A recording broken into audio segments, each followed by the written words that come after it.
కొన్ని ఆశ్చర్యకరమైన అప్డేట్స్ అన్నీ కూడా వస్తున్నాయి. ఎందుకంటే ప్రణీత్ రావుని విచారించిన తర్వాత అనేక అంశాలు వెలుగులోకి వస్తూ ఉన్నాయి. అవన్నీ కొంతమంది పేర్లు చెప్తే నిజంగా ఆశ్చర్యం కలుగుతుంది, ఆందోళన కలుగుతుంది. కేవలం ప్రతిపక్ష పార్టీలకు సంబంధించిన నేతలు వాళ్ళ కుటుంబ సభ్యుల ఫోన్లు మాత్రమే కాకుండా అదే బీఆర్ఎస్కి సంబంధించిన ముఖ్యమైన నేతలు వాళ్ళ ఫోన్ నంబర్లు వాళ్ళ పేర్లు ఇచ్చి వీళ్ళన్నీ కూడా ట్యాప్ చేయమని చెప్పారు. ఎవరైతే వీళ్ళందరినీ ట్యాప్ చేయమని బ్యాక్ ఎండ్లో ఉండి ఒక సూత్రధారిగా భావిస్తూ ప్రస్తుతం ఆరోపణలు ఎదుర్కొంటున్న బీఆర్ఎస్కి సంబంధించిన చాలా కీలకమైన వ్యక్తి, అప్పటి ముఖ్యమంత్రి కేసీఆర్కి అత్యంత కుటుంబ సంబంధికులు లాంటి వారు. సో అలాంటి వ్యక్తి తన భార్య ఫోన్ను కూడా ట్యాప్ చేయించారు. అట్లాగే హైదరాబాద్లో ప్రముఖ రియల్ ఎస్టేట్ వ్యవహారాలు నడుపుతున్న అతిపెద్ద రియల్ ఎస్టేట్ సంస్థ యజమాని కోడలి ఫోన్ నంబర్ని ఇక్కడ ట్యాప్ చేశారు.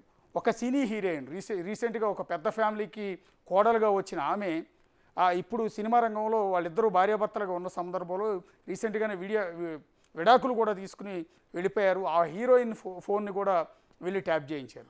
ఎక్కడ ఆ హీరోయిన్కి అసలు ఈ ట్యాప్ చేయడానికి ఆ భార్యాభర్తలు ఇద్దరు, ఆమె భర్త కూడా హీరో, సో వాళ్ళిద్దరూ విడాకులు తీసుకోవడానికి కూడా ఈ ఫోన్ ట్యాపింగే కారణం అని తెలుస్తుంది. ఇట్లా చెప్పుకుంటూ పోతే అనేక సంచలనమైన విషయాలు ఫోన్ ట్యాపింగ్లో మనకు వెలుగులోకి వస్తున్నాయి. సో మనం ఇందాక నేను నగేష్ డిస్కస్ చేస్తున్నాం, ఎవరెవరు ఈ కేసులో ఉన్నారు, ప్రస్తుతం ఆరోపణలు ఎవరెవరు ఎదుర్కొంటూ ఉన్నారు, ఎవరు A1, ఈ కేసులో A1గా ఉన్న రిటైర్డ్ అధికారి ప్రభాకర్ రావు గురించి మనం డిస్కస్ చేసాం.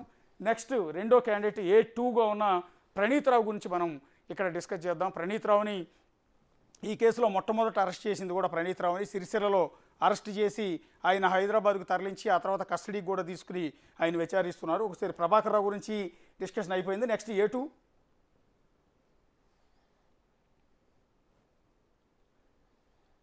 ఎస్, A2 ప్రణీత్ రావు వచ్చావు నగేష్. ఇందాక మీరు చెప్తూ ఉన్నారు ఈయన సిరిసిల్లలో అరెస్ట్ చేశారు కదా, అంటే సిరిసిల్లలో ఉన్నారా లేదా సిరిసిల్లలో ప్రస్తుతం డ్యూటీ చేస్తున్నారా? ప్రస్తుతం తన లూప్ లైన్లో పనిచేస్తున్నాడు.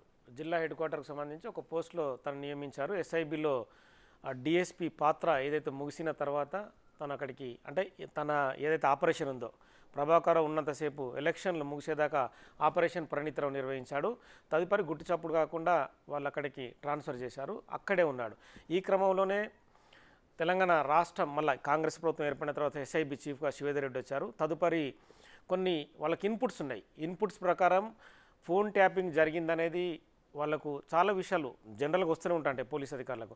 వాళ్ళ ఫోన్లు కూడా ట్యాప్ అయినాయి కాబట్టి ఆ కోణంలో దర్యాప్తు చేశారు. ఆ క్రమంలో ప్రణీత్ రావు అనే వ్యక్తి కింగ్ పిన్గా అందులో బయటపడ్డాడు. కింగ్ పిన్ మీన్స్ ప్రణీత్ రావు చాలా టెక్నికల్గా ఇప్పుడు ఈ డివైస్ తెప్పించడంలో, రవిపాల్ని పెట్టడంలో కావచ్చు, ప్రభాకర్ రావుకి బ్యాక్ ఎండ్ నుండి వీళ్ళ ఫోన్ ట్యాప్ చేద్దాం, వీళ్ళది చేద్దాం, సినీ ప్రముఖులది, పారిశ్రామికవేత్తలు చేద్దామన్న యాంగిల్లో ప్రణీత్ రావు వ్యవహరించాడు. ప్రణీత్ రావుకి ఎంత పెద్ద అధికారులైనా లెక్కనే లేదు, తనకి ఎవరినైనా కూడా వాళ్ళని కేర్లెస్గా ప్రవర్తించాడు. ఎందుకంటే తనకు ప్రభుత్వం అండ ఉంది కాబట్టి ఆ క్రమంలోనే ఒక వార్ రూమ్ని SIBలను ఏర్పాటు చేశాడు.